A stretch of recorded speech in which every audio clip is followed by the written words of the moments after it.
Gmail est l'une des messageries les plus répandues actuellement, souvent employée par des personnes qui veulent rester discrètes. Mais c'est pourtant la moins sûre pour communiquer d'une façon anonyme.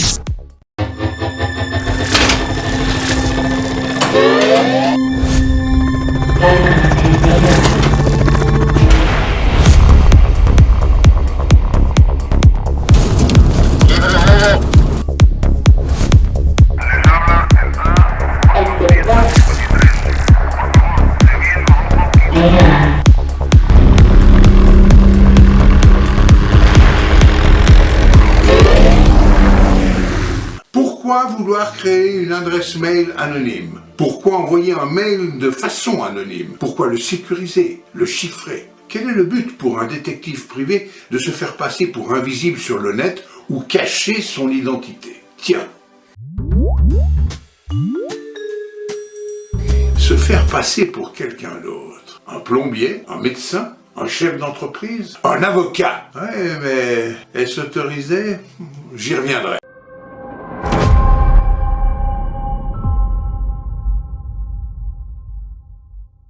Les courtiers en data revendent vos informations privées aux plus offrants. Des fuites se produisent régulièrement et certaines activités comme le journalisme ou le détective privé exigent un certain niveau d'anonymat, mais aussi la volonté de protéger sa vie privée, ses informations bancaires, ses clients, ses sources. Le détective privé doit s'équiper, porter des vêtements spécifiques, utiliser du matériel pour la prise d'images, posséder différents véhicules.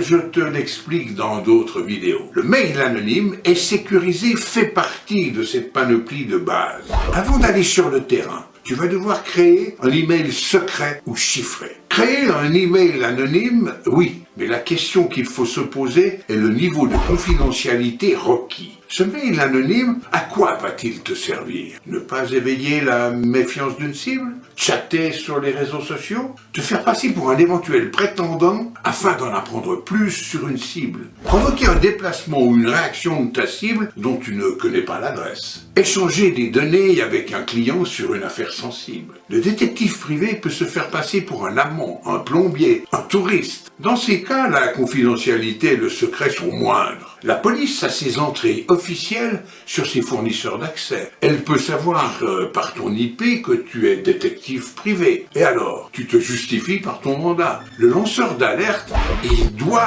rester anonyme. C'est une question de survie. Allez, suffit, on y va.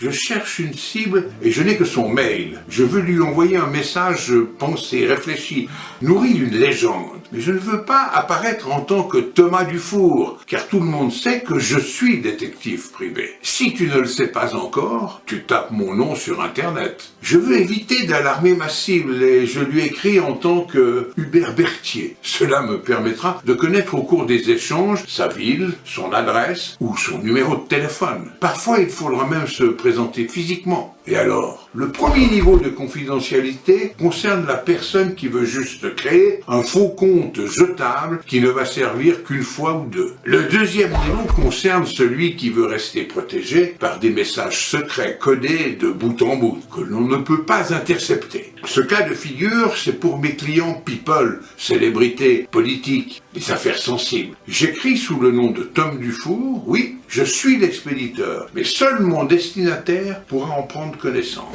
Niveau 3. Le niveau 3, c'est celui des lanceurs d'alerte, des agents de renseignement de l'État. Ils veulent rester totalement anonymes, ne pas laisser de traces de leur localisation réelle, de leurs activités, leur nom, leur adresse. Ils veulent même cacher tout cela à leurs fournisseurs d'accès Internet. La première chose à faire est d'ouvrir un compte mail. Il faut commencer par choisir son fournisseur de messagerie. Tu vas en choisir un qui soit sûr. Contrairement à une idée reçue et très répandue, créer une adresse mail sur le fournisseur Gmail est un des moyens les moins sûrs pour communiquer de façon anonyme. Pourquoi? Gmail, c'est Google qui s'en occupe. Et Google, c'est les GAFA. Gaffe-toi des GAFA.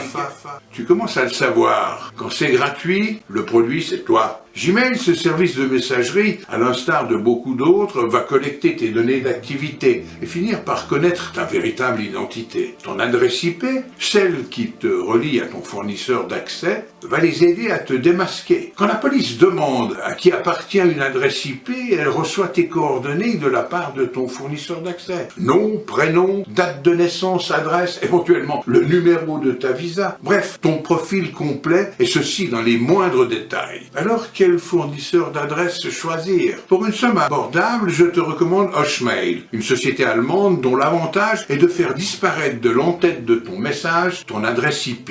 Mais chaque message que tu envoies contient ton adresse IP. C'est un moyen simple qui ne demande pas de connaissances extraordinaires en matière d'informatique pour localiser un correspondant. Hochmail va déjà contourner cette première possibilité de te localiser. Tu as aussi ProtonMail, avec une offre gratuite pour les adresses suisses, protégées et chiffrées de bout en bout, et même la société ProtonMail ne sait pas qui tu es. Tu seras protégé par le droit suisse, c'est tout dire. Nous sommes entre personnes de bonnes intentions. Là, j'évoquais les besoins du lanceur d'alerte. Bon, il y en a d'autres, des fournisseurs d'adresses. En tant que futur détective privé, je te laisse réaliser ton enquête. Tu prendras soin de bien choisir ton navigateur. Prends un navigateur sécurisé comme Safe Browser de Kaspersky. Utilise toujours le mode fantôme ou navigation privée. Et ça t'évite déjà tous les cookies qui sont stockés dans ta bécane et qui vont s'éliminer à chaque fermeture du navigateur. Je reprends. Tu as choisi Hubert Berthier. Tu vas sur ProtonMail, ce qui te donne hubertberthier@protonmail.com. Mais tu veux également éviter de dévoiler ta localisation, cacher ton adresse IP. Tu installes un VPN, un réseau privé virtuel. Gaffe-toi que si tu veux te connecter à Facebook, même en utilisant un VPN, ils retrouveront ta trace. À ce moment-là, tu te rends dans un cybercafé, tu loues un poste pour 1 heure et tu installes un VPN, Virtual Private Network. Tu ouvres un navigateur sécurisé. Tu t'inscris en tant que Hubert Berthier sur le ProtonMail et tu envoies ton message secret. Il y a d'autres solutions que je ne peux malheureusement pas te révéler. À toi d'enquêter. Pour le lanceur d'alerte, on va encore monter le niveau de confidentialité. Tu n'envoies pas ce message. Tu le laisses en brouillon. Tu rencontres physiquement ton correspondant et tu lui dis que toutes ces informations se trouvent sur hubertberthier@protonmail.com avec le code 2021 $ cathédrale de Paris en un seul mot avec un C majuscule et un P majuscule à Paris. Ton client ira sur ProtonMail. Avec ce code, il a accès à ton brouillon qui contient une foule d'informations secrètes. Il lira ton brouillon, ensuite il l'effacera. Allez, à toi. Vas-y. Un message t'attend.